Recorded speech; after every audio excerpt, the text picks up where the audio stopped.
बिस्मिल्लाहिर्रहमानिर्रहीम अस्सलाम वालेकुम नाज़रीन, मैं हूँ आपका मेज़बान दानिश अंसारी और आप देख रहे हैं मेरा YouTube channel Danish Ansari official. नाज़रीन, आज हम जिस शख्सियत से बात करने वाले हैं उनके सितारों के मुताबिक पाकिस्तानी अमेरिकन सोल्जर मलिक महबूब साहब। अस्सलाम वालेकुम मलिक साहब, कैसे हैं आप? वालेकुम अस्सलाम, अल्लाह का शुक्र है। आप बताएँ दानिश भाई कैसे हैं? अल्हम्दुलिल्लाह मलिक साहब, मैं भी ठीक हूँ। मलिक साहब, आपको अपने कोर्स के हवाले से बता दें हमारे नाज़रीन को, जो शुरू होने वाला है चंद दिनों बाद। जी बिल्कुल, ये बेसिक एस्ट्रोलॉजी का कोर्स है क्योंकि अगर मैं एडवांस लेवल अभी से स्टार्ट करता हूँ क्योंकि काफ़ी लोग एडवांस के लिए भी मुझसे कॉन्टैक्ट कर रहे हैं, लेकिन एडवांस इसलिए नहीं मैं स्टार्ट करना चाह रहा हूँ क्योंकि बेसिक ही इम्पोर्टेंट है एस्ट्रोलॉजी में। अगर आपके बेसिक कॉन्सेप्ट क्लियर नहीं होंगे, तो एडवांस में जाने का मुराद यही है कि आपने बिल्डिंग बहुत बड़ी खड़ी कर दी लेकिन बेस पूरा हिल रहा है। तो बेसिक से स्टार्ट हो रहा है, अगर आप इंटरेस्टेड हैं, आप मुझे कॉन्टैक्ट करें। मैं कोर्स की आउटलाइन आपके साथ शेयर कर दूँगा। Okay, thank you so much sir. अपने टॉपिक की तरफ आते हैं। आज एक बड़ी ही मेजर डेवलपमेंट हुई है और दिलचस्प बात ये है कि इंडिया और पाकिस्तान के दरमियान ये डेवलपमेंट देखने में आ रही है। सितंबर के हवाले से सर ने प्रेडिक्शन कर रखी है कि सितंबर में इंडिया पाकिस्तान के दरमियान कोई मेजर क्लैश हो सकता है। मुमकिन है, क्योंकि का जो ज़ायचा है वो ये बता रहा है। और आज पाकिस्तान के डिफेंस मिनिस्टर यानी कि वज़ीर जो दिफ़ा हैं ख्वाजा आसिफ, उन्होंने बड़ा अहम बयान किया है। उन्होंने कहा है कि अगर इस मर्तबा इंडिया और पाकिस्तान की जंग हुई तो वो बॉर्डर एरिया पर नहीं होगी, बल्कि वो इंडिया के अंदर घुस के होगी और पूरा इंडिया इसकी लपेट में आएगा। यानी कि पाकिस्तान ने क्लियर कट वार्निंग दे दी है इंडिया को।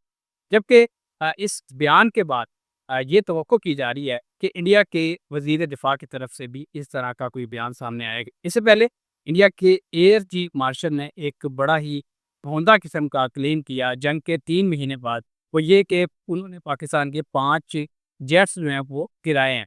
हालाँकि ये बात पाकिस्तान पहले ही क्लेम कर चुका है कि पाकिस्तान ने इंडिया के 6 जेट्स जो हैं वो गिराए हैं, अपने जो नाकामी टालने के लिए एयर चीफ मार्शल की तरफ से इंडिया के ये बयान दिया गया।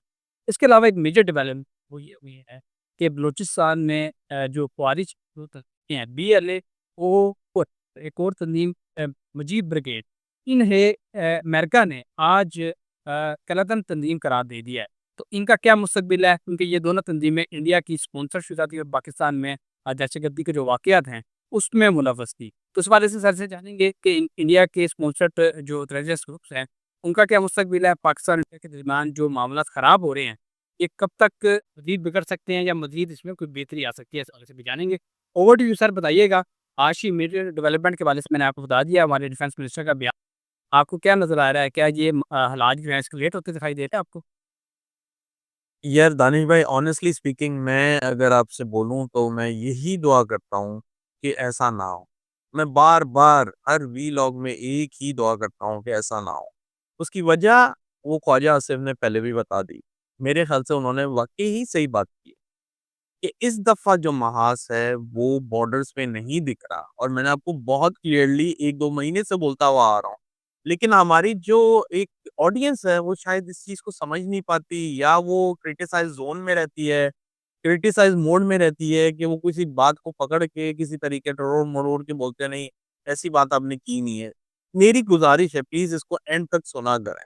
तो दानिश भाई अब जो हालात हैं, मैंने आपको बहुत दफ़ा बताया है कि जो प्लैनेटरी कॉम्बिनेशन है इंडिया के, पाकिस्तान के, बहुत ही डिस्ट्रेस है। और ये डिस्ट्रेस सिग्नल की आपको इंडिकेशंस मिल रही हैं, चाहे वो इंडिया से मिल रही है, चाहे पाकिस्तान से मिल रही है। आज से 1 हफ्ता पहले मुझे नहीं याद पड़ता है कि किसी ने इस तरह की कोई बात की हो कि इंडिया से अभी कुछ आ रहा है या होने वाला है। कोई ऐसी बातें जिसमें जंग से हालात बिगड़ते हुए आपको नज़र आ रहे हो। लेकिन एकदम से ऐसा क्या हुआ?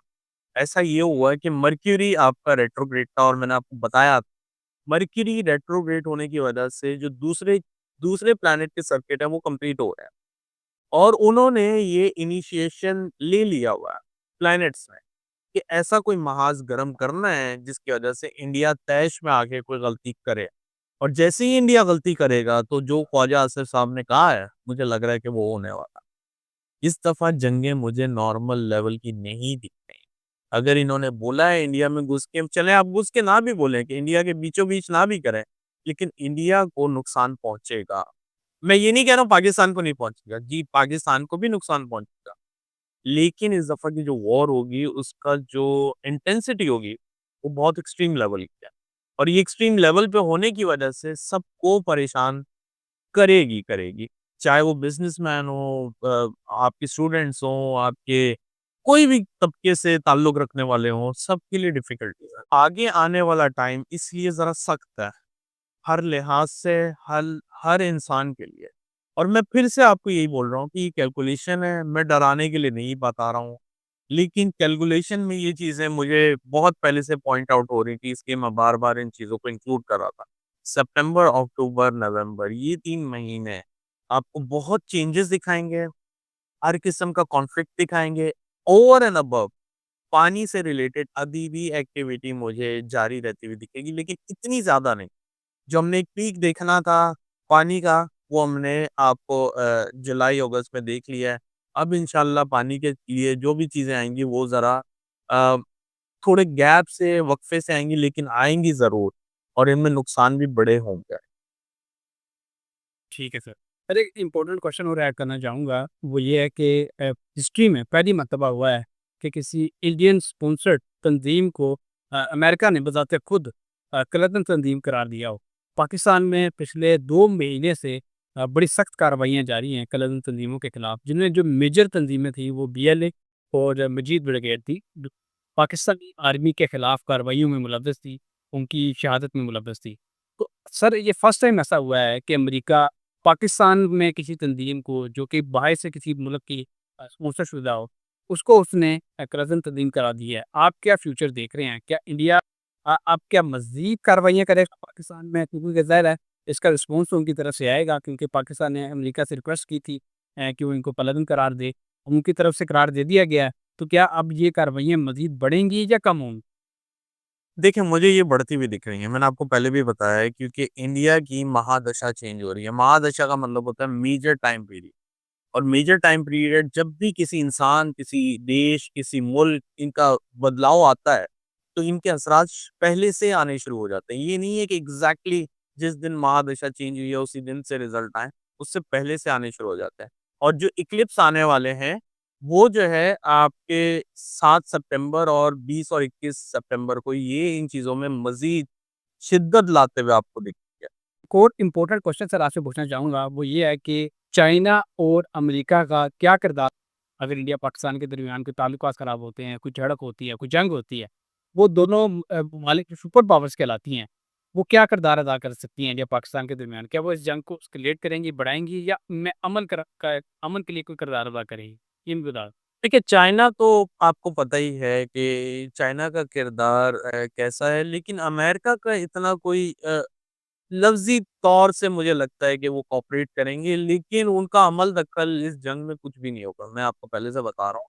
उनका एक अच्छा रिलेशन था इंडिया के साथ, वो इसलिए खराब हुआ है क्योंकि इंडिया की महादशा डिस्टर्ब आने वाली है। और मैंने आपको बहुत सी जगहों पे बताया है कि जब किसी का टाइम ऐसा आ जाता है जिसमें लड़ाई-झगड़े हों, तो उनके अपने ही छोड़ के जाते हैं। मैंने आपको बहुत सी जगहों पे बताया और ये एग्ज़ाम्पल लाइव एग्ज़ाम्पल भी है, दुनिया के साथ भी होता है, कि खुदा ना ख़ास्ता उनका बुरा टाइम आता है, उनके अपने भी छोड़ के चले जाते हैं। तो यही चीज़ें इंडिया के साथ भी हो रही हैं, तो इसमें अभी इनको टाइम लगेगा, इन चीज़ों से बाहर आने में। मोस्ट प्रोबेबली नेक्स्ट ईयर से इंडिया और यूएसए के रिलेशन बेहतर होंगे। अभी आप कुछ होप ना रखें कि यूएसए इंडिया का साथ देता हुआ नज़र आएगा। बहुत शुक्रिया सर, आपने अपने कीमती वक़्त में से कुछ वक़्त निकाला और अपनी ज़बरदस्त प्रेडिक्शंस हमारे साथ शेयर की। इंशाल्लाह नेक्स्ट प्रोग्राम में ऐसे ही दिलचस्प टॉपिक के साथ दोबारा पेश होंगे। अगली वीडियो तक के लिए मुझे और मलिक महबूब साहब को इजाज़त दीजिए।